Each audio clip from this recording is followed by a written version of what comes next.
Salut tout le monde, c'est Tars. J'espère que vous allez bien. Aujourd'hui, on va parler du rappeur MHD. Celui qui a créé son propre genre musical, l'afro-trap, en posant ses rimes sur des instrumentales afro, s'est imposé en l'espace de 5 mois comme un phénomène multiculturel et transgénérationnel inédit. Il est d'ailleurs loin des carcans dans lesquels on essaie de l'enfermer.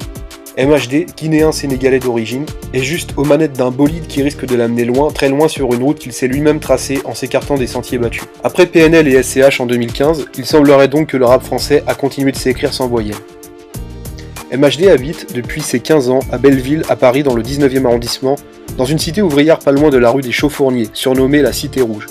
MHD est le benjamin d'une famille nombreuse. Sa mère, sénégalaise, est employée d'une cantine scolaire et son père, guinéen, intérimaire dans la restauration. Il est reparti au pays il y a quelques années. Il présente son quartier ainsi, c'est la Cité Rouge. C'est le nom qu'on lui donne à cause de ses briques. Je suis né à La Roche-sur-Yon en Vendée de père guinéen et de mère sénégalaise. Mais c'est dans ce quartier à Paris que j'ai grandi avec mes 4 frères et sœurs et que j'ai tourné tous mes clips avec mes potes. Un BEP restauration en poche, Mohamed commence le rap avec le collectif de sa cité, Un Neuf Réseau. Après 3 ans à gratter quelques textes et à épargner pour financer des sessions d'enregistrement, MHD finit par se décourager. Il faisait de la trappe moderne, comme il explique, sans objectif d'être connu un jour. Mais en août 2015, avec ses économies de livreur, il part à Montpellier faire du jet ski avec ses copains. MHD poste alors sur Facebook une première vidéo en mode selfie sur laquelle il mélange sonorité africaine et trap. En quelques minutes, la vidéo est partagée plus de 2000 fois. Le style afro-trap est né et suscite rapidement l'engouement de nombreux fans. Surtout, il menait une vie normale avant. Je travaillais dans un restaurant à Odéon, je faisais des extras. Et comme on ne m'appelait pas pendant l'été, je suis parti en vacances. C'est là que tout a commencé, à la suite d'une petite vidéo que j'ai publiée sur Facebook et qui a pris beaucoup d'ampleur par la suite. Le 29 septembre 2015, il sort officiellement le premier afro-trap sur YouTube. En l'espace de 4 jours, son 5e afro-trap a atteint le 1 million de vues, intégrant par la même occasion le top 5 des vidéos YouTube les plus vues de France sur cette même période. MHD a une conception bien à lui de la musique. Les générations changent, les jeunes consomment énormément de musique, ils kiffent bouger. Ils ne sont pas intéressés par 3 minutes de punchline sur punchline. Ils veulent le petit truc en plus qui les fera danser. Avant de me lancer dans l'afro-trap, je me suis posé des questions. Je peux très bien écrire des textes sans ambiance, mais les gens n'accrochent pas. Au bout d'1 minute, ils lâchent. Je veux associer les deux. Après le premier afro-trap, il sort le 2e, le 3e et ainsi de suite. Sa vie bascule.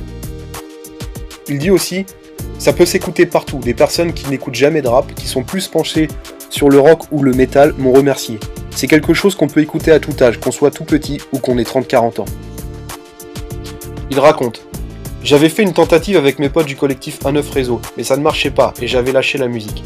L'été dernier en vacances, j'ai improvisé un rap, je me suis filmé et je l'ai posté sur les réseaux sociaux. Le lendemain, il y avait des milliers de partages. Alors en rentrant de la cité, j'ai écrit de nouveaux titres. On les a filmés dans les quartiers et ça a fait le buzz. Pour lui, il n'a pas changé. Je ne dirais pas que j'ai changé de vie, c'est quelque chose de nouveau qui commence. Maintenant j'ai des responsabilités. Tout est arrivé trop vite, mais tant mieux. MHD essaye de garder la tête froide et n'oublie pas qu'aujourd'hui tout va très vite, dans un sens comme dans l'autre. Pour l'instant, ce n'est pas un trop gros changement. Je ne pense pas qu'il y ait de quoi que ce soit d'assuré. Tout va dépendre de ce que je vais donner pour la suite. Tout va dépendre de ma détermination et du travail que je vais fournir. Quand on lui demande de définir cette détermination, il l'explique comme ça. Je veux m'inscrire sur la durée, je ne veux pas être le buzz d'une année. Je veux ouvrir le monde de l'afro-trap et l'installer comme catégorie musicale en France. Dans la jungle de la musique urbaine, MHD a trouvé son chemin en créant son propre style, l'afro-trap. Un mélange de musique africaine et de trap, un rap moderne importé des États-Unis. Il dit avec aplomb, j'ai imposé ma marque. Il y a tellement de rappeurs, il fallait que je sois différent. La musique me ressemble, elle est conviviale, métissée, souriante, festive, puisée en partie dans les disques de ma famille, Papa Wemba, Koffi Olomide, le coupé décalé. J'adore danser, je suis là pour m'amuser, je n'ai aucune raison d'être en colère. En quoi l'afro-trap est nouveau? Il suffit de mettre ensemble les rimes d'un rappeur ajouté à des instrumentales afrobeat, afro-house. Et surtout, un pas de danse déjà classique, qui rappelle celle de Bobby Shmurda et sa Shmoney Dance, au moment de la sortie de Hot Nigga. On me le dit souvent, on est arrivé de la même manière, deux petits jeunes avec chacun leur petite chorégraphie, mais ce n'est pas quelque chose qui m'a inspiré, je l'ai juste remarqué quand on m'en a fait part. La comparaison s'arrête là, le côté trap de l'afro-trap est moins évident. Le rappeur du collectif Un Neuf Réseau l'explique. Je n'écris pas mes textes sur des instrus afro, j'ai l'habitude de les écrire sur des instrus trap classiques. Je les associe sur des instrus afro par la suite, et c'est là que le mélange s'opère. La singularité de l'afro-trap vient de son côté très dansant. Le résultat est explosif et parle à des millions de personnes. L'afro-trap est festive, positive et se propage telle une maladie mangeuse de chair. Sur les réseaux sociaux, des gens se montrent même reconnaissants envers MHD. C'est vrai que je vois souvent des messages du genre. Je leur donne de la bonne humeur. Certains me disent qu'ils écoutent mes morceaux le matin avant d'aller au travail et que ça leur donne la pêche. Je transmets un message positif en mettant en valeur la musique afro.